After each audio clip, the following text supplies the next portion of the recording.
Dead drop అంటే ఏంటో తెలుసా? కోల్డ్ వార్ టైంలో కూడా దీన్ని యూజ్ చేశారనమాట. రీసెంట్గా ఢిల్లీ కార్ బ్లాస్ట్లో డాక్టర్స్ వాళ్ళ ప్లాన్స్ అన్నింటినీ కమ్యూనికేట్ చేసుకోవడానికి ఈ డెడ్ డ్రాప్ ఈమెయిల్ని యూజ్ చేశారు. ఒక నెట్వర్క్లో ఏమైనా రెండు పార్టీలు ఉన్నాయనుకోండి, వాళ్ళు సీక్రెట్గా ఒక ఇన్ఫర్మేషన్ షేర్ చేసుకోవాలనుకుంటే ఒకే ఈమెయిల్ ఐడి ఒకే పాస్వర్డ్ని యూజ్ చేస్తారనమాట. సో డ్రాఫ్ట్లో ఇన్ఫర్మేషన్ ఉంచుకొని అవతల వాళ్ళు ఆ డ్రాఫ్ట్ మెయిల్ ఓపెన్ చేసి సీక్రెట్గా ఇన్ఫర్మేషన్ తీసుకుంటారనమాట. సో ఇక్కడ ఎక్కడ సెంట్ ఉండదు, అలానే ఇన్బాక్స్ అనేది ఉండదు. సో ట్రేస్ అవ్వడం అనేది కష్టం. డిజిటల్గా ఆ ఇన్ఫర్మేషన్ అనేది ఎక్కడ store అవ్వదన్నమాట.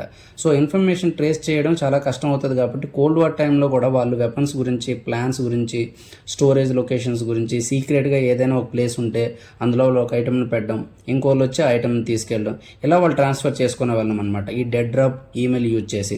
Islamic స్టేట్లు, all Qaeda, all షదబ్ ఈ డెడ్ డ్రాప్ ఈమెయిల్ని ఎక్కువ యూజ్ చేస్తారనమాట. యాహూ, హాట్ మెయిల్ని బాగా వాడేవాళ్ళంట. ఇలా వాడి వాళ్ళు చాలా బ్లాస్ట్లు కూడా చేశారంట పాస్ట్లో. స్విస్ కమ్యూనికేషన్స్ యాప్ ట్రెమా అని ఒక టెలిగ్రామ్ యాప్ ఉంటుంది. సో అందులో ఏంటంటే డేటా ఎన్క్రిప్టెడ్గా ఉంటుంది.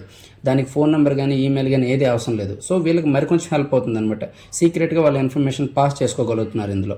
కానీ రీసెంట్గా జరిగింది మాత్రం, మొన్న కాపాడాల్సిన డాక్టర్లు ఇలా చేయడం చాలా దురదృష్టకరం. అసలు ఇంటి దొంగని ఈశ్వరుడైనా పట్టుకోలేడు అంటారు, కానీ కొన్నిసార్లు పట్టుకోవచ్చు. ఎలా అంటే కొంచెం క్లోజ్గా అబ్జర్వ్ చేస్తే మనం ఏదైనా విషయాన్ని సీక్రెట్గా చేసినా సరే మన పేరెంట్స్ కానీ, రిలేటివ్స్ కానీ, ఫ్రెండ్స్ కానీ ఎవరికో ఒకరికి ఏదో టైంలో చిన్న డౌట్ వస్తుంది.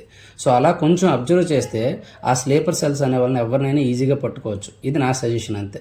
దీనిపైన మీ కామెంట్ ఏంటో కామెంట్ చేయండి. అలానే ఇలాంటి మరిన్ని ఇన్ఫర్మేటివ్ వీడియోస్ కోసం సబ్స్క్రైబ్.